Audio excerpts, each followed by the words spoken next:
Hello buddy, Hassan here, engineer, MBA, and investor. And in today's video, I want to talk about Teladoc, the number one company in the ARKG fund, the ARK from ARK Invest, the Genomics fund.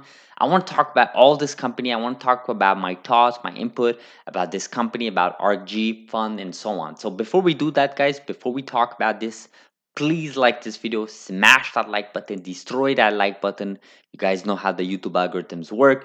Really does help this channel. If you haven't subscribed, please consider doing so. We are almost at 1,000 subscribers. Thank you so much for support, people. This is amazing. The mission of this channel is to help you, your friends, your family, your fellow investors, ultimately to get wealthier.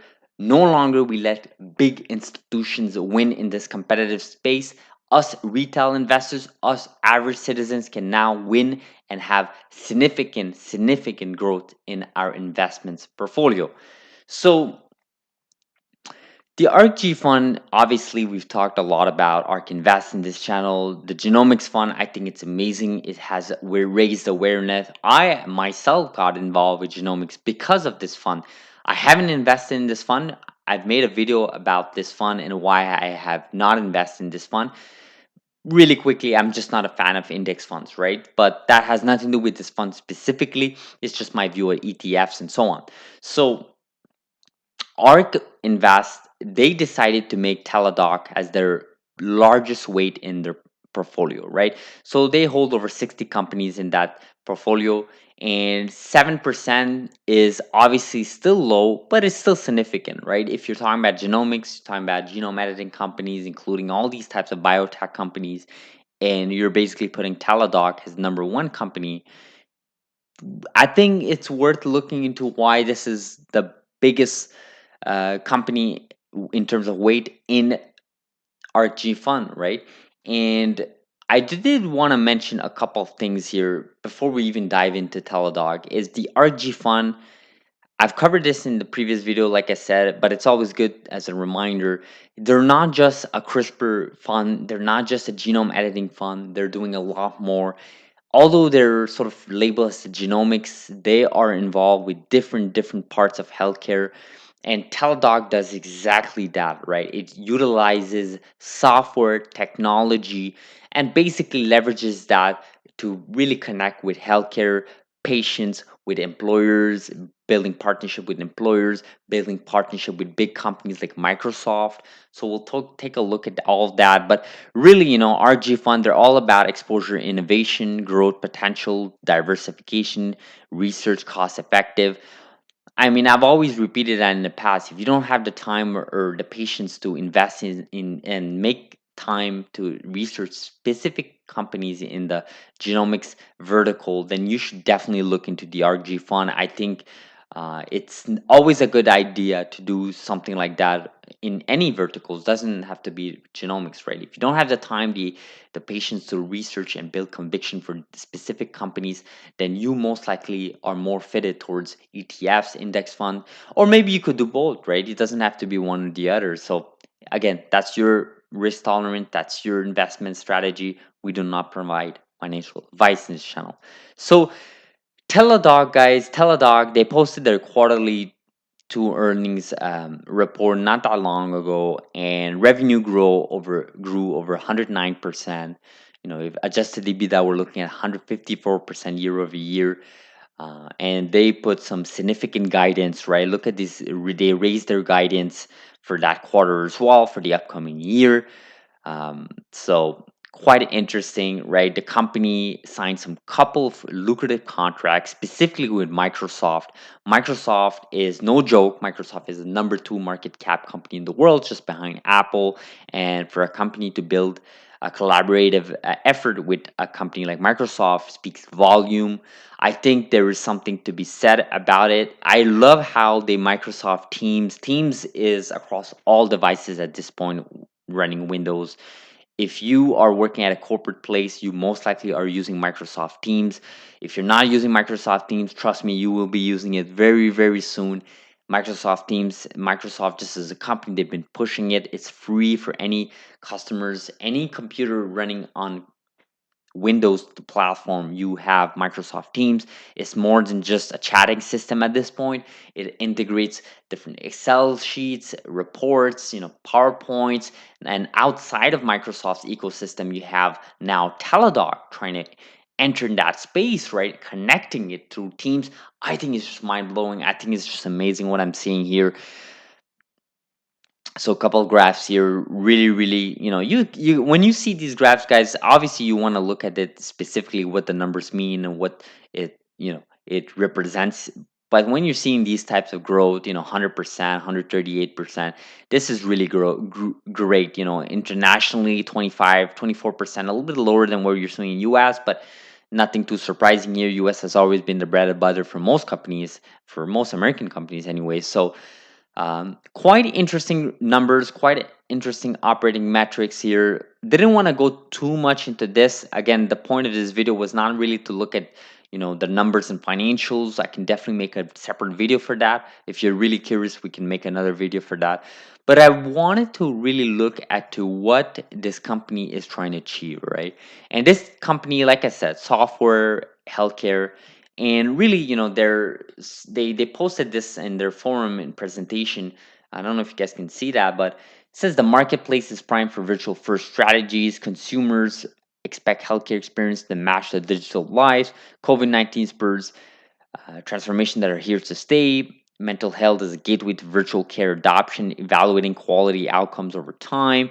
Hospital at home is an inpatient experience amplifier. Virtual care opens the door to healthcare equity, and healthcare transformation requires bold leadership and strategy at scale, right? So healthcare is sort of one of these things that we've talked about in this channel. There's energy, there's housing, and then there's healthcare and those two other sectors are to be disrupted. Okay, healthcare for decades have been sort of running in this legacy structure where you as a patient, you as a citizen, you have to appoint yourself to a specific location to basically get a diagnostic. Depending on which region around the world you are, obviously it's different around the world, but in just general, it's basically that, right? You have a problem with your health, you feel you have a problem, or you're experiencing some problems. What you do is you have to point yourself to a specific specialist, right? Sometimes you have to go to a generalist to be scheduled to meet with a specialist, right? In some region like Canada. But the point here is that you have to basically move to a location to basically get diagnostic or basically get treated or some sort of treatment or some sort of process be implemented. And that alone can take, they can not just hours but days and even weeks to have happen. And obviously there's a whole cost about it. There's the whole structure, infrastructure that need to be set for that. And then the whole setup of healthcare is just flawed to begin with, right? Because we have these technology tools.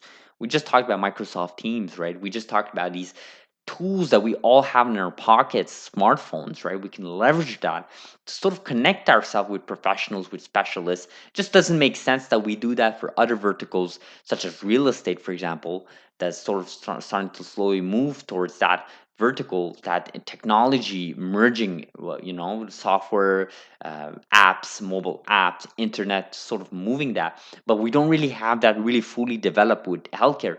I would argue that healthcare, is the biggest sector to be disrupted, not just in terms of CRISPR companies, genomics companies, and high tech companies, but just the idea of having healthcare embedded with these technologies we have today. We don't have that connected at all. I mean, you guys can claim that sending emails to your specialists and appointments and so on could be something related to that, but I'm talking even further than that. I'm talking about like solving your problems through technology. I'm talking about reducing delays, reducing costs. And I think Teladoc does exactly that, right? Just from the way they're explaining here, from their 8 points here from on their forum. I think especially with the pandemic that just happened, I think Teladoc is here to have an impact in our world, and I do believe they have potential here in terms of what they want to achieve. Again, they are a company based in US, and it is all about telehealth, medical opinions, AI analytics, telehealth devices and licensable platform devices, right? So they're all over the place here. And I think it's really interesting to what they're doing. Now, what I did want to mention here is they are worth right now over $22 billion market cap. So that's no low amount. But if you just step back for like a year, this company peaked earlier this year at February, just like most genomics company actually. And they peaked at $308, guys. So this company has been down well over 50% since then. So if you were one of the unlucky people to buy it earlier this year, you've seen your portfolio for this company go way down like 40 to 50%, which is really significant, guys. So there are potential about this company going back up. Obviously, if it goes back up, you're looking at 100% increase since it will match its all-time highs. But then again, you could be catching a falling knife. That's why we don't provide financial advice. You have to do your research.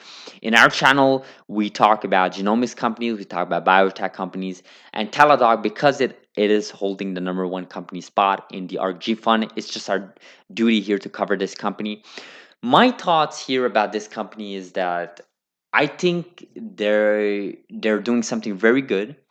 I can't really speak about the valuation. To me, what they're doing, they should be worth a lot more because you have companies like DoorDash being worth $60 billion market cap, Snapchat being worth $120 billion market cap, and I think any viewer of our channel or this video will agree with me that there's absolutely no way that Teladoc should be worth less than any of these companies, considering what Teladoc is trying to achieve, right? But business is business, valuation is valuation. Public markets have to decide what they want to value. I understand that. It is what it is.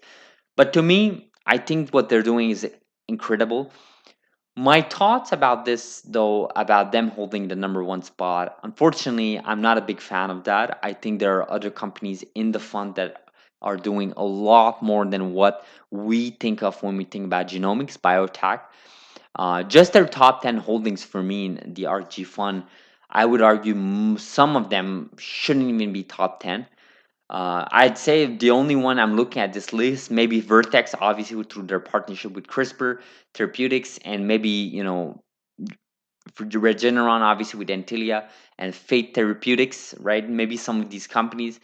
But outside of that, I mean, I'm not really a huge fan of any of these companies holding that much weight. Now, do they deserve to be in this fund? Absolutely, right? They're in the healthcare industry. They're trying to leverage genomics technology and sort of improve diagnostic tools. We saw how RG fund is not just about editing cells, right? They're not just about CRISPR, right? They're about bioinformatics, targeted therapeutics, molecular diagnostics, which is something we lack in today's era, agriculture biology, stem cells. So the fund has to include these companies. Now, should they include Teladoc as number one? That's the big question. And unfortunately, I don't think so. I think companies like Intilia, I think companies like Vertex, company like maybe other genome editing companies, obviously like Beam Therapeutics, CRISPR Therapeutics, Caribou Biosciences should be holding the top 10 spot.